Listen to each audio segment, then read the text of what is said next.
Je suis Nathalie Mauclair, j'ai 45 ans, je pratique le trail depuis 4 ans. Je suis championne du monde de 2013 et 2015. Mes autres victoires sur les autres courses sont le Grand Raid de la Réunion en 2013 et 2014 et puis là l'UTMB cette année. C'était un rêve, oui, c'était exactement ça, quoi. C'était pas pour moi, quoi. Je suis quand même une coureuse de plaine, venir gagner l'UTMB, c'est quand même magique. Et puis c'est une très grande course avec une concurrence nationale, mais aussi internationale, quoi.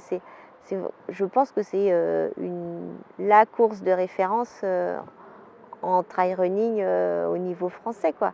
Et pouvoir gagner cette course-là, c'est tout simplement somptueux, quoi.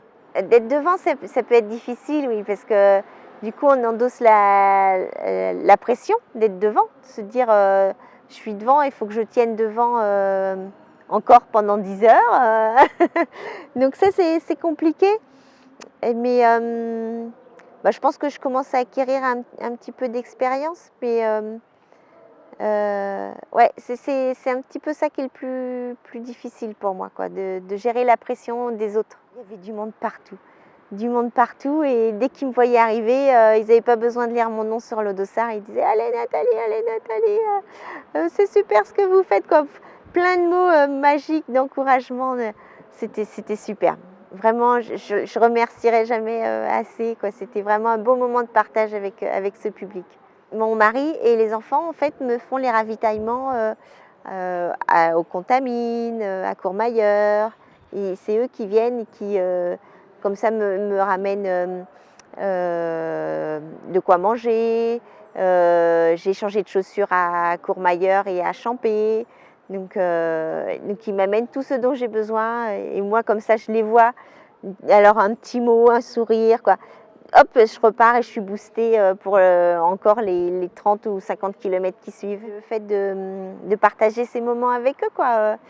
Au moins, ils se rendent compte de ce que je fais, si du coup la course se passe bien ou si ça se passe moins bien, quoi. Les enfants, ils ont leur propre regard sur tout ce qui se passe. C'est pas à travers moi ce que je leur exprime. Je pense que c'est important qu'ils aient leur propre regard et leur propre lecture de ce que je fais, de la course. Et puis ça leur permet de découvrir aussi, de voyager.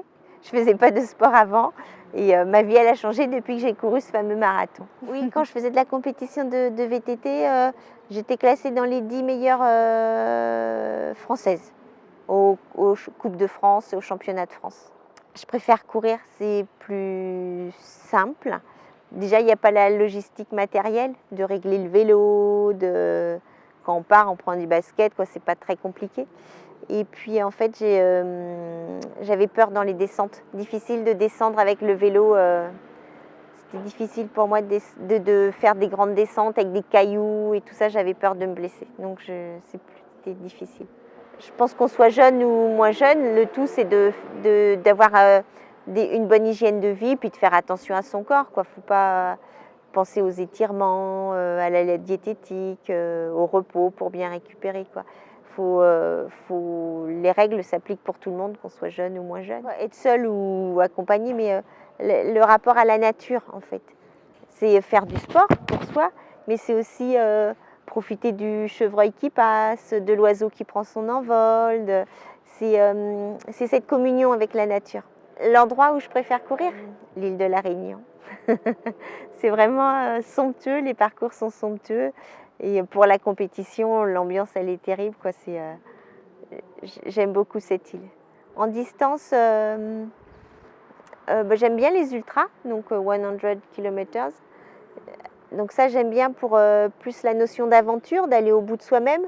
Mais j'aime bien aussi les formats de 80 km, où là, du coup, on est peut-être plus dans vraiment la performance sportive du chrono, quoi. Où 80 km, quand on les court, quoi, ça va faire ça va faire rire les coureurs de 100 mètres. Mais bon, faut quand même y aller, quoi. Il y a un rythme, c'est soutenu, quoi.